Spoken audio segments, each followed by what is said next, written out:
கடவுள் அப்படிங்கிற அந்த தத்துவத்தை பற்றி நம்ம யோசிக்கும் போது அந்த சனாதனம் அப்படின்னு சொல்லக்கூடிய இந்த இந்து மதம் இந்த கடவுளை எப்படி அணுகுது அப்படின்னு நம்ம யோசிக்க வேண்டியிருக்கும்.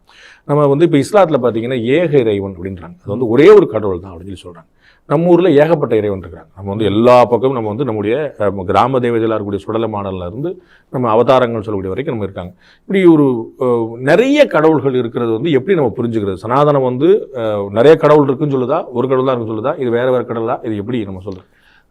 இன்றைய காலகட்டத்தில் இருக்கக்கூடிய யூனிவர்சிட்டிஸில் இருக்கக்கூடிய ஸ்காலர்ஸ், ரிசர்ச்சர்ஸ் அவங்கள்லாம் பொதுவாக புஸ்தகங்கள் எழுதும்போது வெஸ்டர்ன் ரிலிஜன்ஸ் வந்து மோனோதீஸ்டிக்னு எழுதிடுவா, ஒரு கடவுளை நம்பக்கூடிய மதங்கள்.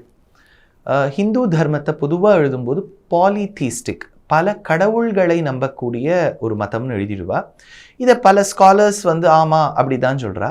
ஆனால் அடியனுடைய புரிதலில் சொல்கிறேன், சனாதன தர்மம் என்கின்ற ஹிந்து மதம் வந்து பாலிதீஸ்டிக் கிடையாது. ஒரு பரபிரம்மத்தை பல்வேறு ரூபங்களில் பார்க்கக்கூடிய ஒரு மதம். பாலிதீஸ்டிக்னா பல கடவுளில் பன்மை கிடையாது, ப்ளூரல் கிடையாது, கடவுள்கள்.